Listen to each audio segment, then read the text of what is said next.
Hi there, welcome back to InsideTracks.co.uk, the website that tries to help you trade smarter. If you like this video, please do subscribe, like it if you like it, or comment, and hopefully your comment will help us to do things better. Today I'm going to look at Handicap Debutant gambles. I did a video just recently about handicapping and how it works, and I just wanted to go into more detail about handicap debutants because it's quite an area where there's a bit of messing around which you probably need to understand or at least be aware of, and I'm telling you what signals that tell you when to jump in on the gamble. So when can you identify that there's something going on in the background and that someone has a gamble afoot? So often with handicap debutants, that is the case because of the system, the handicapping system. Handicapping system says that your horse needs to run 3 times in order for the handicapper to go, fine, I see those 3 runs, and because I know who you've run against, and I know who they've run against, etc., I can run my ruler over it and say, you are about this good.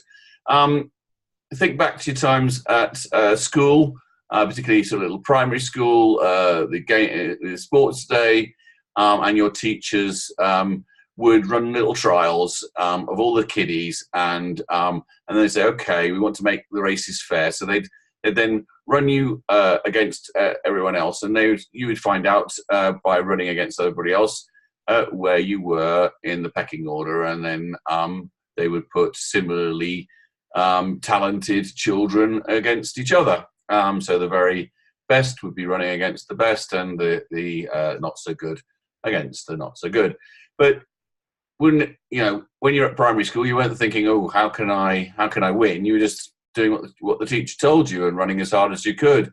And so long as everybody runs as hard as they can, so long as everybody shows their talent, then that's a very good system, because you are then saying the natural talent is showing me that these 5 children are the best, so they should run against each other, and these are the 5 that aren't so good that ought to be running against each other, and then we'll have 2 very good races. And it'll be a close finish and everybody will enjoy themselves.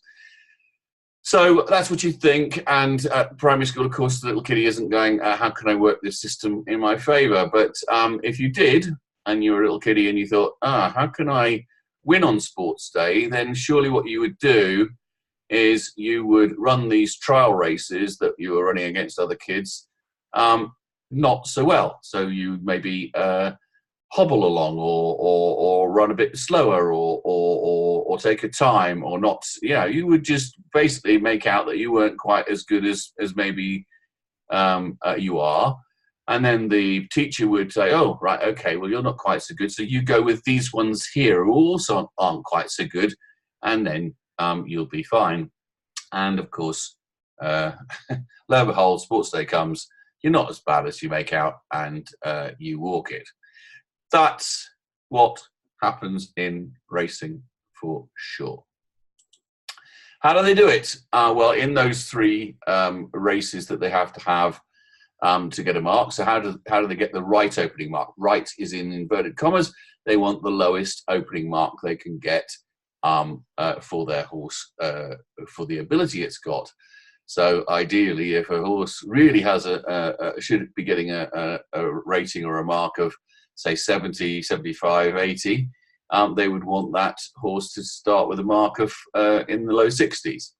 So how can you do that? Well, firstly, you can run your horse, your normally a 2-year-old is coming into racing, you run your 2-year-old over the wrong trip. So if I told you that Mo Farah had to run the 100 meters dash, and Usain Bolt had to run the 5,000 meters, then they wouldn't be very good, would they, either of them? But they are obviously world record holders at their correct distance. So if you run them over the wrong trip, they will naturally be handicapping themselves, because they are not going to be as good over that wrong trip as they are over the right trip. So run them over the wrong trip, run a sprinter over a long distance, or preferably to run a long distance horse over a sprint. Second one, run your horse over on ground you know he's going to hate. You'll have a good feeling for that from its breeding. You'll also have a good feeling for that from training him on different ground. So put him onto soft ground if he likes firm ground, and vice versa. That's also naturally handicapping him. Give him 3 quick runs while you know he's not as fit as he should be. So you're the trainer. You know how much work you put into that horse. You know whether he's going to be fit or not. If he's unfit and you chuck him out 3 times, well, he'll get fitter from the runs, but he will not be running up to the standard that he should be running up to. Fourthly, let him run keen and/or against his preferred run style. So what we're saying is let the horse go. Don't preserve him. Just let him run freely. He'll use up too much energy at the beginning of the race from running keen, and will then collapse at the end of the race and not win, or tail off. Or against his run style, if you've got a hold-up horse, for instance, send him out in front, or again, vice versa. If you've got a horse that you know likes to be out in front and sulks when it's not, then obviously hold him up. He'll sulk, he won't run very well, and then you will get a lower rating from the handicapper. Next one is go easy on him. You sometimes see in the commentaries that, for instance, Timeform puts into beside each horse, ran well last time out, 7th of 12, running on at the end, did not knocked about, or wasn't knocked about. So don't knock him about. Give him a nice, easy, almost a training session out on the race course. You'll certainly have out the front there 2 or 3 horses really going for it because they're trying to win. And putting their all into it. So your horse only has to put, say, 60 or 70% into it, and come in 6th, 7th, 8th, something like that. So you go easy on him. The next one is bury the horse, or miss the break, or get yourself into a bad position. Now, we talk about jockeymanship.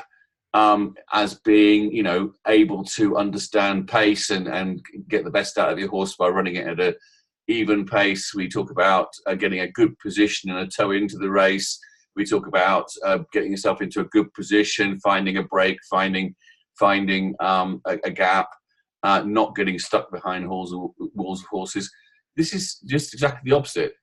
When you're trying to get a horse a good mark, a good opening mark, the opening mark you want, burying the horse in mid division and letting them get stuck behind a wall of horses just gives you an excuse when the stewards ask you what the hell's going on, and say, I'm sorry, but we missed the break, or I'm sorry, we got held up behind a wall of horses. So what happens then? You will have 3 runs. You may well find that each one of those runs is to one of those styles, putting on the wrong distance, wrong course, wrong. It could be the wrong course as well, by the way. Right-handed versus left-handed. That's another thing that can happen. Horses in their first 3 runs can be put onto the wrong track as far as they're concerned. So you're doing something that will naturally handicap your horse, naturally mean that horse will come in a lower position and perform to a lower level than it is actually capable of. Now, the only thing you can say about this tactic is that the trainer will probably have to, because he's not absolutely certain of the quality of the horse, in one of those 3 runs, might well have to give it a race that gives him a good understanding of the horse's ability. So look out in the 3 races. You will find something, a clue as to how good this horse could be. But generally speaking, the trainer will have a reasonable idea, because he's got other horses in training who he knows the official rating of, and he can then give his two horses, one without a rating, races against, or training events against horses where he does know the official rating, so he'll have a good idea about where he really should be. So the idea for the trainer is to do this. We see it quite a lot, really. One of the, I've mentioned this in my last video. Technique has been made famous by Sir Mark Prescott. You take a look at how many of his 2-year-olds have run 3 runs over sprint trips, and then come out and run up a sequence as 3-year-olds over longer trips, because they've been really well handicapped. They've been given a very a low opening mark. So what you'll see with handicap debutants is that they have been put up in trip, for instance, significantly.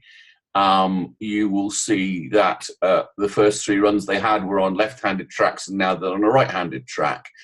You'll see that an apprentice jockey who's very inexperienced has been put on their backs in the first 3 races, and now the red-hot stable jockey is on the back of it. You will see all these different clues, but probably the most significant clue is that your handicap debutant, or potentially after its 2nd or 3rd run in handicaps, that's sometimes happens, that the trainer doesn't want to give away that it's he really is playing the system. So he actually, the handicap debut isn't the race. He has a different race in mind. I can think of a horse racing today from Sir Mark Prescott, who has been running over a mile and is on his handicap debut running over a mile and 4. My own opinion is he won't win today over a mile and 4 in his debut, but maybe he'll win in a race or two's time when he's put up to a mile and 6 or 2 miles, which is probably more like the breeding's distance, what he's bred for. So yeah, if you're bred for 2 miles and you're running over a mile, you're not going to win. You'll probably have a tough time winning it over a mile and a half, but then you get put up to the 2 miles, and suddenly, with a good handicap mark over a long distance, that's when it really counts, isn't it? You know that a £5 difference over 2 miles is worth a lot more than a £5 difference over a 5 furlong dash. So that's really what you need to be looking out for. Obviously, the betting is the major indicator that something's going on, and we all know it. We all see it. A steamer is coming in. 14 to 1, 10 to 1, 12, 8 to 1, 9, 7 to 1, and it goes right down to 5, 5, 4s, 3s, 2s, and you go, wow, somebody knows something, and you should, from a trading perspective, have spotted that from what you know now from this video, and you should be there saying, yeah, that trend. It happened in the morning, which is probably the connections money. It's happening in the afternoon, which is probably all the stable jockeys' money, stable staff's money, and then it's even happening in the last 10 minutes, which is then the professional money is coming in after it, because they know it through a different route.